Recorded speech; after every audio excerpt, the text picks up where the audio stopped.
Dans les espaces métriques, il y a un type d'ensemble qui a des propriétés extrêmement importantes en analyse. Ce sont les ensembles compacts. Alors, dans cette capsule, on va donner une définition précise de c'est quoi un ensemble compact. Vous allez voir que la définition n'est pas intuitive, elle est assez abstraite.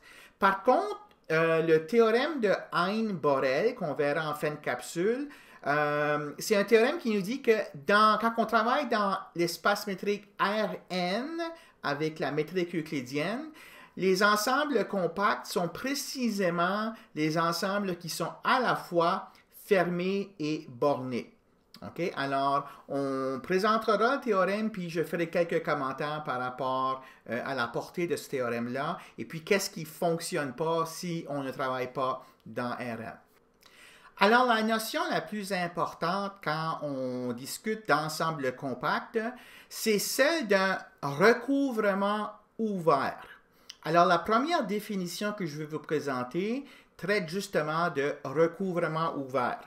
Donc, on travaille dans un espace métrique et puis on a un certain sous-ensemble F dans cet espace métrique-là. Alors, je vais définir qu'est-ce que ça veut dire avoir un recouvrement ouvert de F.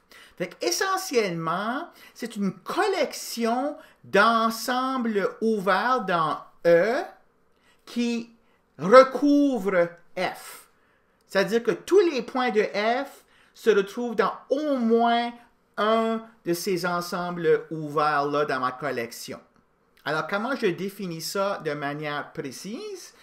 Je vais d'abord définir ce que j'appelle un ensemble d'indices. Alors ça, faites-vous pas peur avec ça. Tout ce que c'est, ce sont un ensemble qui contient les étiquettes avec laquelle je vais désigner les ensembles ouverts dans ma collection. Alors ici, I, ça pourrait être les entiers. Alors à chaque entier, je ferai correspondre un ensemble ouvert. Ça pourrait être des couleurs. J'en ai un qui est rouge, j'en ai un qui est vert, j'en ai un qui est jaune. Ça pourrait être des nombres réels. Bref, c'est juste un ensemble. Puis les éléments de cet ensemble-là sont des étiquettes que je vais attacher sur la collection d'ensembles ouverts. Okay? Alors, avec ceci, je dis que pour toute étiquette, pour tout élément de cet ensemble-là, je définis un ensemble ouvert A avec un indice ici I. Okay? Donc, c'est juste une manière ici là, de mettre des indices. Donc, ce que je vais faire maintenant, c'est que donc à tous les éléments de ceci, à toutes les étiquettes que j'ai là, j'ai un ouvert. Puis, donc, je vais toutes les prendre, ces ensembles ouverts-là, puis je vais les mettre dans une famille. Donc, C ici, c'est essentiellement l'ensemble qui contient chacun des ouverts dans cette famille-là. Okay? Les AI pour tous les I dans I majuscule. Donc, vous avez une collection d'ensembles ouverts. Puis, on dit que C est un recouvrement ouvert de F si chaque élément de F est tel qu'il est situé dans au moins un des ouverts dans cette famille-là. Okay? Donc, ça peut arriver que quand vous prenez un X, qu'il y en a plusieurs, il appartient à plusieurs des membres de cette famille-là, mais dès que chacun ici appartient à au moins un des AI, on dit que ça, c'est un recouvrement ouvert. Une autre manière d'écrire ça, c'est si je faisais la réunion au sens de la théorie des ensembles, de tous ces ouverts-là dans la famille, bien, F serait contenu dans cette réunion-là. Okay? Alors ça, c'est une notion, en fait, qui est assez abstraite, mais qui est très importante en analyse. Donc, pour vous donner un exemple pour vous guider, supposons que je travaille dans l'espace métrique R avec la métrique donnée par la valeur absolue. Et je vais prendre, juste par exemple, ici, F, l'ensemble 0,3. Ici, j'ai pris un ensemble fermé. Ce n'est pas obligé d'être un ensemble fermé. Hein? F, c'est un sous-ensemble quelconque. Donc, je prends F égale 0,3 ici. Et pour les étiquettes, je vais prendre les nombres réels. Donc, à chaque nombre réel, je vais définir un intervalle ouvert, donc un ensemble ouvert que je vais appeler AU, qui sera l'intervalle ouvert U plus une demi. OK? Donc, il y en a une infinité ici, d'ensemble ouvert. La collection de tous ces AU-là, c'est une infinité. Il y a une infinité d'ensembles ouverts dans ma collection. Hein? À chaque nombre réel, j'associe l'intervalle U une demi. Hein? Donc, si U égale à 4, ben, j'ai l'intervalle ouvert 4 plus une demi. Si U égale à pi, j'ai l'intervalle ouvert pi plus une demi. Donc, à tous les nombres réels U, j'associe l'intervalle ouvert U plus une demi. Donc, on va montrer que ça, c'est un recouvrement ouvert de F. En fait, c'est assez évident parce que si je fais la réunion de tous ces ensembles-là, on devrait obtenir R au complet. OK? Puis, certainement, ça, c'est dans R. Donc, selon le critère que j'ai ici, ça serait un recouvrement ouvert. Donc, essayons de travailler juste avec la définition d'ensemble ouvert pour voir qu'est-ce que c'est. Donc, je vais prendre un élément X dans 0,3 quelconque et je dois arriver à montrer qu'il existe un intervalle ouvert de cette forme-là qui contient le point X. Hein, donc, c'est facile à construire. Hein, je peux le construire. Il n'y en a pas juste un, hein, mais je peux, par exemple, construire ou affirmer que X appartient à l'intervalle ouvert prenant comme U X moins 1 quart. Et puis, dans ce cas-là, U plus une demi sera X plus 1 quart. Hein, donc, prenons l'intervalle de rayon 1 quart centré sur X. Alors, ça fait partie de cette famille ici, en prenant U égale X moins 1 quart. Puis, il est clair que tous les points X dans cet intervalle ici, en fait, tous les points X réels, je pourrais dire, mais en particulier ceux dans cet intervalle ici, appartiennent à cet ouvert ici que je pourrais appeler AX moins 1 quart. OK? Donc, qui appartient à la famille C.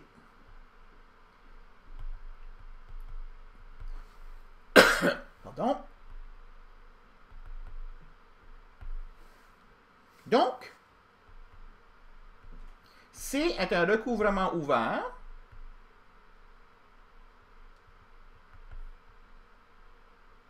de l'intervalle 0,3. Je dis bien un recouvrement ouvert parce que, en général, un ensemble F donné, il y aura une infinité de recouvrements ouverts possibles. Hein? Donc ici, j'en ai montré un, mais en général, un ensemble F donné pourrait en avoir une infinité de recouvrements ouverts. OK? Alors, étant donné ça maintenant, je vais parler de dans la situation où laquelle la famille d'indices est finie. C'est-à-dire que j'aurais par exemple I égale l'ensemble 1, 2, 3, 4. Ou 1, 2, 3, 4, 5 jusqu'à 1 million. Il y en a, donc, il y a dans ma collection d'ensembles ouverts, il y a seulement un nombre fini d'ensembles ouverts dans cette collection-là. Mais dans ce cas-là, je dis que le recouvrement ouvert, donc si ça recouvre, si cette famille-là recouvre F, je parle d'un recouvrement ouvert fini. Donc, j'ajoute le qualificatif fini pour indiquer que il s'agit juste d'une collection finie dans mon recouvrement. OK, alors ça, c'est une définition. Une autre définition, je disais tout à l'heure qu'on pour un ensemble F donné, il peut y avoir une infinité de recouvrements ouverts possibles. Alors, si j'ai deux recouvrements ouverts, C1 et C2, je dis que C1 est un sous-recouvrement de C2 si tous les ouverts dans la collection C1 sont aussi dans la collection C2. Okay? Donc, essentiellement, on obtient la collection C1 en prenant la collection C2 puis en enlevant un certain nombre, une certaine quantité d'ensembles ouverts dans cette collection-là. Okay? Donc, un sous-recouvrement, tous les ouverts dans C1, dans la collection C1, sont aussi des ouverts dans la collection C2. Donc, par exemple, si je reviens à l'exemple que je travaillais ici, c'est facile de retrouver un sous-recouvrement de C qui est fini. Hein? Donc, si je fais un retour à cet exemple-là, si j'appelle C tilde, puis j'en ai choisi quelques-uns au hasard. Vous pourrez regarder par après, là, j'ai pris quelques éléments de C. J'en ai fait 1, 2, 3, 4, 5, 6, 7, 8, 9, 10, 11, 12, 13, 14, 15, 16. J'en ai pris 16. Puis en fait, si vous réfléchissez, tous les éléments de l'intervalle 0,3 sont dans au moins un de ces intervalles ici. Hein?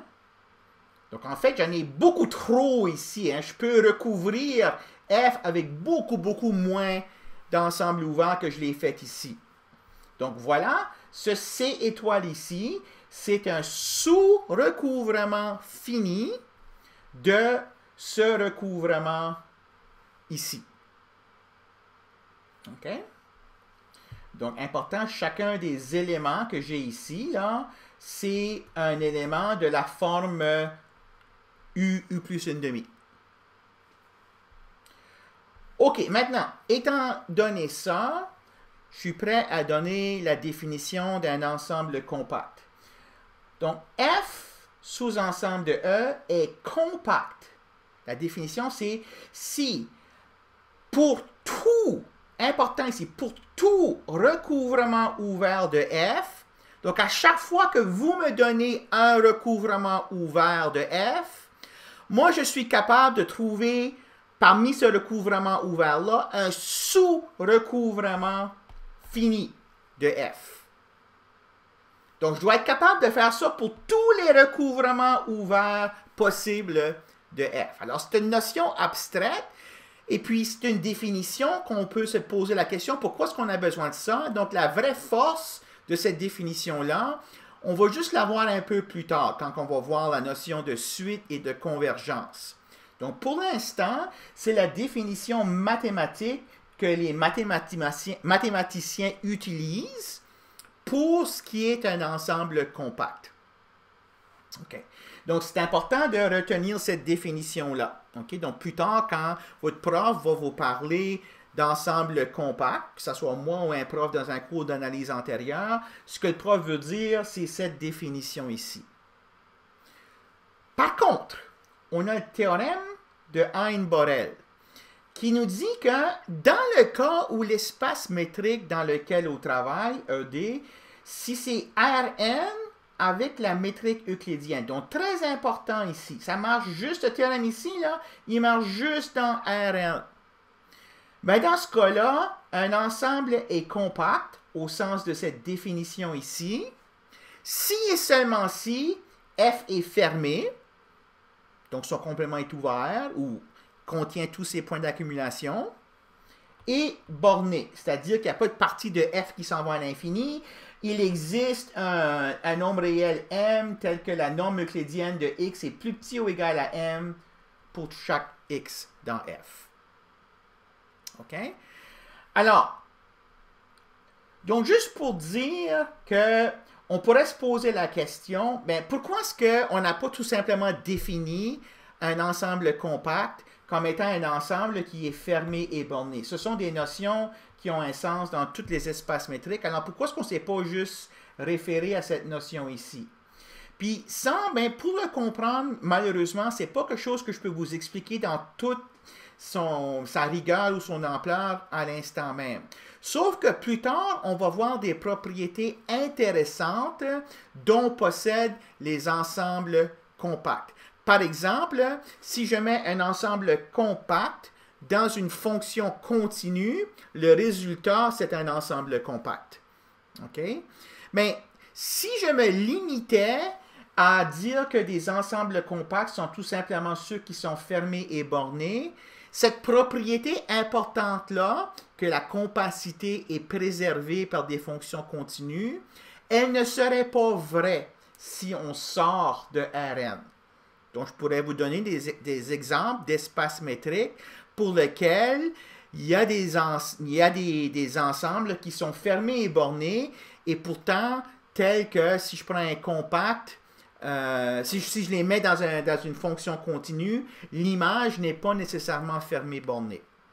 OK? Alors, donc c'est une notion qu'on ne peut pas apprécier avant d'avoir vu un peu plus d'analyse. Quand ça sera l'occasion de voir ces concepts-là, je vous parlerai de... Ici, c'est important d'avoir vu la notion de compacité comme étant définie comme ceci et non comme ceci. Alors, ceci, ce n'est pas une définition. C'est un théorème. La définition de compact, c'est ça. Puis le théorème nous dit que dans Rn, avec la métrique euclidienne, c'est particulièrement facile de vérifier si un ensemble de données est compact ou non. Il est compact si seulement si il est fermé et borné. Et en général, ce sont des conditions faciles à vérifier. Bon, la démonstration, elle se retrouve pour le cas R1 dans Labelle et Mercier. Puis ça suit de très près la démonstration d'un théorème qu'on va voir plus tard et pour lequel je vous donnerai la démonstration en détail, le théorème 2.46. Donc, j'avais le choix d'en démontrer un ou l'autre, parce que je n'aurais pas eu assez de temps pour démontrer les deux. Alors, j'ai décidé de démontrer en détail le théorème 2.46 en sachant que la démonstration de ce théorème ici utilise un peu les mêmes idées. Donc, juste en guise de conclusion ici, si je si je me limite à R, la droite réelle ici, l'intervalle 0,3, ça serait compact en vertu du théorème Hein-Borel, parce qu'il est fermé et borné. Okay? Ici, ce n'est pas compact parce qu'il n'est pas fermé. Il est borné, mais il n'est pas fermé. Pas fermé parce que la borne 0 n'appartient pas à l'ensemble. R au complet n'est pas compact. Même s'il est fermé, il n'est pas borné. Okay? Alors, très important aussi comme exemple. OK? Alors, donc, c'était l'endroit approprié de parler d'ensemble compact parce qu'on parlait d'ensemble fermé. Donc, pour l'instant, on va les laisser de côté, mais les ensembles compacts, là, ils vont revenir à plusieurs reprises durant le semestre. Alors, peut-être que vous serez obligé de revenir à cette capsule ici pour vous rafraîchir la mémoire sur qu'est-ce que ça veut dire pour qu'un ensemble soit compact.